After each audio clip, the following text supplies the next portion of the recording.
Welcome to Quick Edit number 24. Today I'm gonna take this raw file and turn it into a picture like this in, of course, just about 5 minutes. So this really is very different to what I usually shoot, but I really love these textures in this mountain, so I thought I'd just take a shot, and I especially like this cloud going over the peak, and I think I can make it into a pretty cool picture. So let's just start with the edit, just bring up the shadows, bring down the highlights, and actually let me go into the cropping because I think I have too much sky here and the sky really isn't interesting.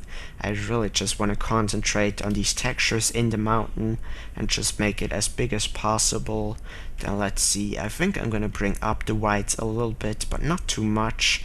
I really kind of want to make this a very dark and moody picture where the whole, texture of all of this stuff here in the frame, especially these lines of rocks and everything, comes out the best way possible. So I'm gonna bring down the black quite a lot just to give a lot of differentiation and a lot of contrast into the picture. Then I'm also gonna add a lot of clarity here. I definitely think clarity works really well for this picture. However, I don't wanna add 100 because that almost is a little bit too much. Actually, let me see. Should I edit this picture in black and white? It kinda makes the whole picture a little bit more simplistic, so I think I'm gonna go with black and white here. I do like how the color looks, but I think ultimately what I'm going for, black and white, is gonna work better.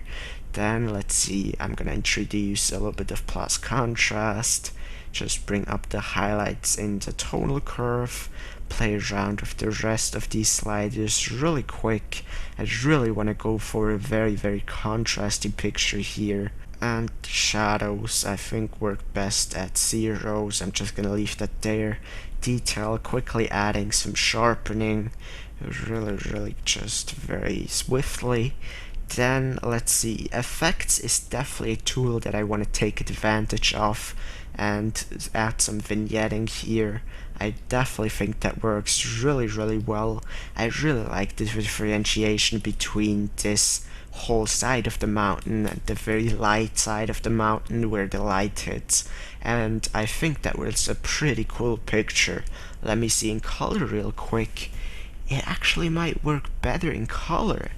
I think the color actually adds in this case to the picture, so I really went back and forth here, and it really doesn't really matter that much if you edit in color or black and white. Of course it does matter if you want to adjust the color, but for the overall look, the overall feel of the picture, you can pretty much just change between each other and just stick with whatever works best at the end. But because this is color, I'm gonna fine-tune the white balance here. Wanna make sure that this is not too warm. Just make sure that it looks pretty natural green tone.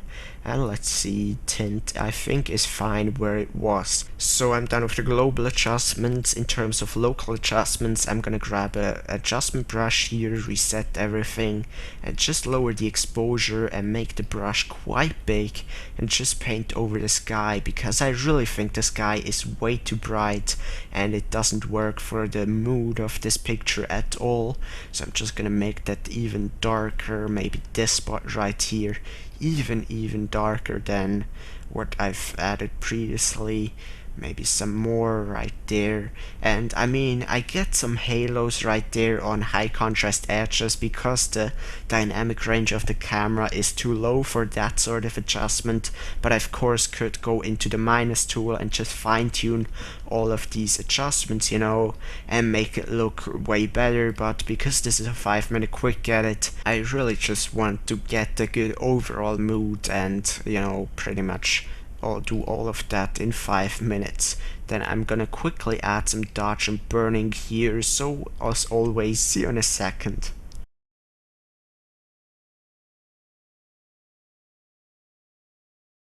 Alright, so I've added some dodge and burning. Here's before, here's after. Really not that big of a difference here, but I think I've noted that this part of the whole mountain looks like it has a little bit too much clarity, but instead of bringing the overall global clarity just down, I'm just gonna grab an adjustment brush and bring down clarity here and just brush over this part of the mountain. There's really no point in changing a global adjustment if it's just something that affects a very small area of the actual picture. And while I'm looking at it, I think this radial filter really doesn't work after all. So I think I'm done here. Let's as always see the raw file, and what we've made out of it. Really a very dramatic difference, and it really looks kind of unnatural if you see the side-by-side view.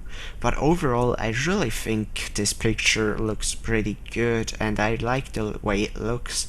It really looks very dramatic, very dark and very massive and powerful. So thank you as always very much for watching this video. I know I probably went a little bit longer than 5 minutes here, but I still think it's a pretty cool picture. Actually, it does look very good in black and white. But anyways, I'm not gonna talk anymore. I'm just gonna sign out, and I wanna wish you a great day, and of course keep taking awesome pictures.